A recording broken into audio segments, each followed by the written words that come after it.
पर विद्यार्थियों, अफ्रीका की एक विश्व प्रसिद्ध जनजाति जो भूमध्य रेखीय प्रदेश में निवास करती है, उसके विषय में आज हम चर्चा करेंगे।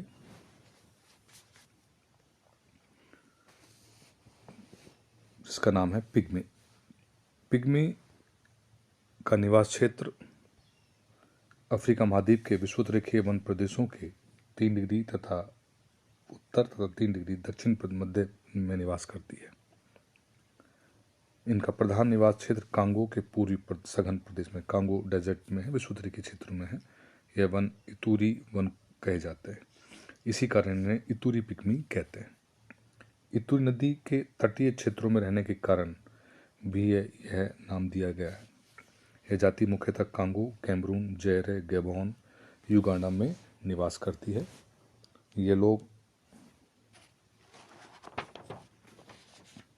कांगो, अश्विनी, इतूरी, ओण और फ्रंट फसाई नदियों के बेसिन में रहते हैं।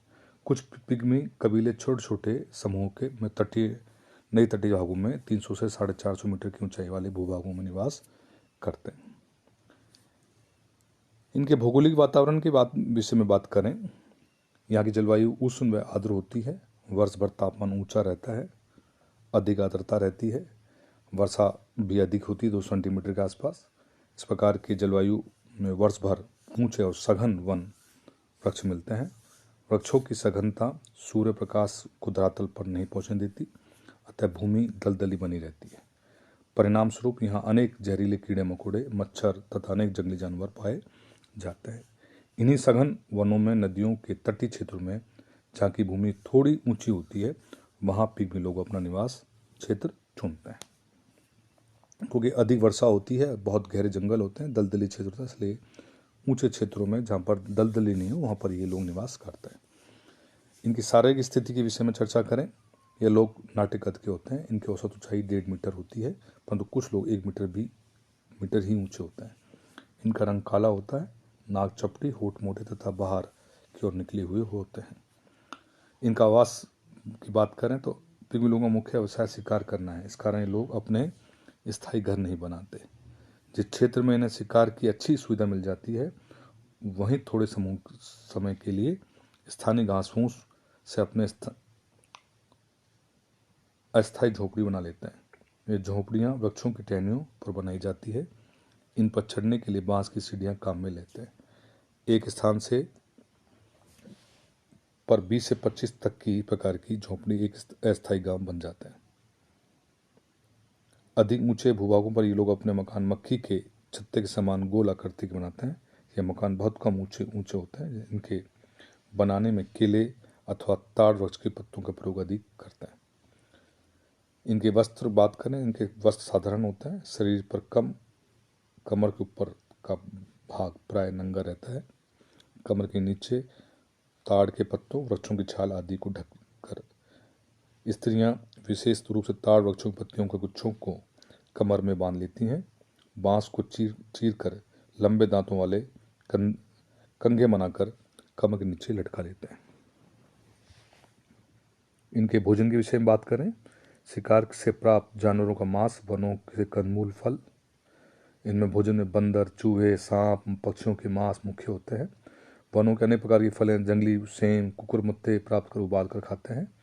केले खाने के बड़े शौकीन होते हैं। एक पिग्मी भोजन कर लेने के बाद भी 60 केले तक आसानी से खा जाता है। ये लोग हाथी जैसे विशाल जीव शिकार करके उसके मांस को बड़े शौक से खाते हैं। मांस को आग कर भून लेते हैं और ये बड़े जानवरों के अतिरिक्त दीमक, चींटी, मधुमक्खियाँ तथा शहद को बड़ी रुचि से खाते हैं। कसावा फल भी यह लोग खाते हैं।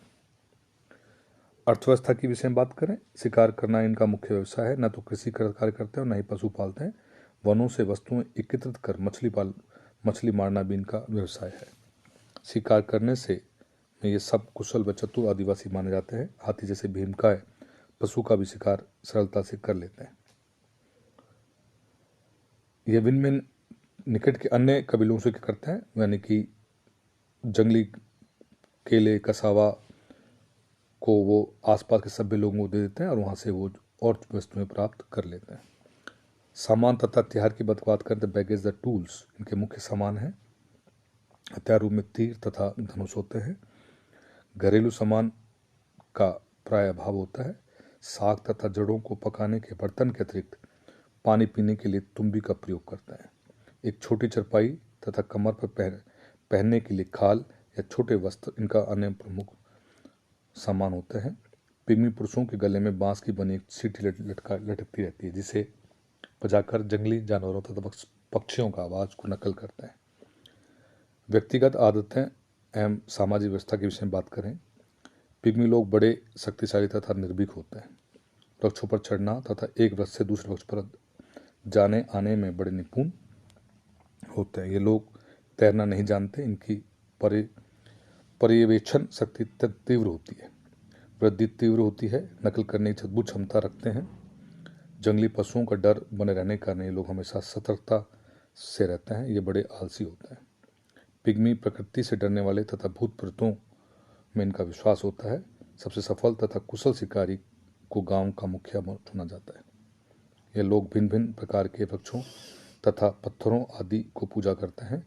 जादू टोना इनके जीवन का अंग होता है। अदला बदली व्यवस्था इनका प्रमुख सामाजिक प्रथा है। सामानों को अदला बदली की इनकी ये प्रथा है कि फल के बदले मांस व शहद प्राप्त करते हैं।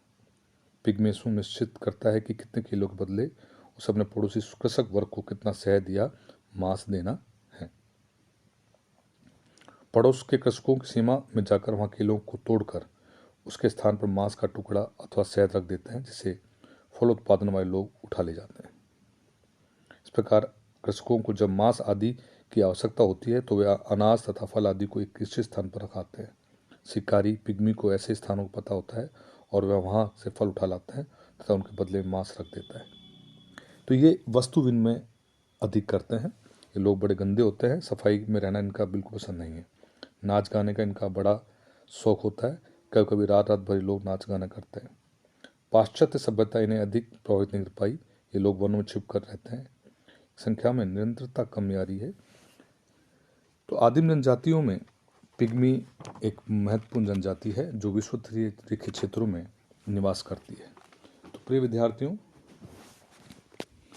विश्वोत्तरीय के क्षेत्रों में निवास करने वाली जनजाति में जहाँ पर बरसात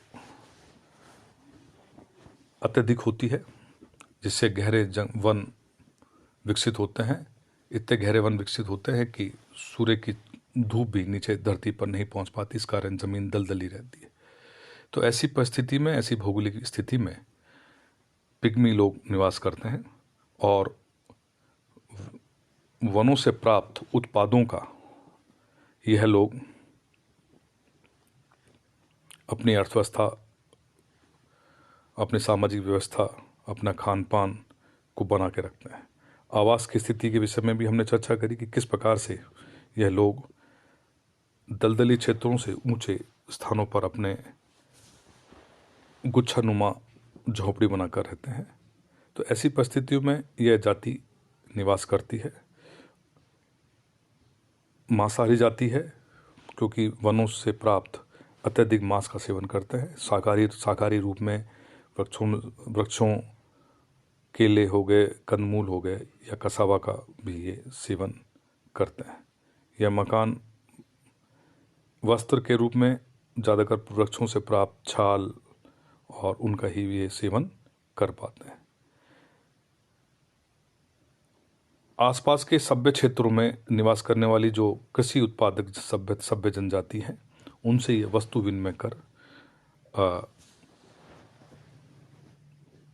आदान प्रदान करते हैं। वस्तु विनिमय में का अर्थ यह है कि जब कृषक जनजातियों को वनों से संबंधित उत्पाद की आवश्यकता होती है तो वो कृषि उत्पादों को एक निश्चित स्थान पर रख देते हैं और पिग्मी उस निश्चित स्थान पर वनों से प्राप्त कंदमूल, शहद, मांस वहाँ रखे जाते हैं और उनसे वस्तु का आदान प्रदान हो जाता है। तो इस प्रकार से यह जाति बहुत ही विकट परिस्थितियों में, बहुत ही भौगोलिक विषम स्थिति में निवास करती है और उसी की साथ अनुकूलता बनाकर अपना को रहती है। तो प्रिय विद्यार्थियों, हमने इन 2 वीडियो में 2 विभिन्न परिस्थितियों में निवास करने वाली जनजातियों के विषय में चर्चा करी। एक बहुत गहरे अत्यधिक उष्णार्द्र जलवायु में और एक शुष्क जलवायु में रहने वाली जनजातियों के विषय में बात करी। आज के वीडियो में इतना ही। धन्यवाद।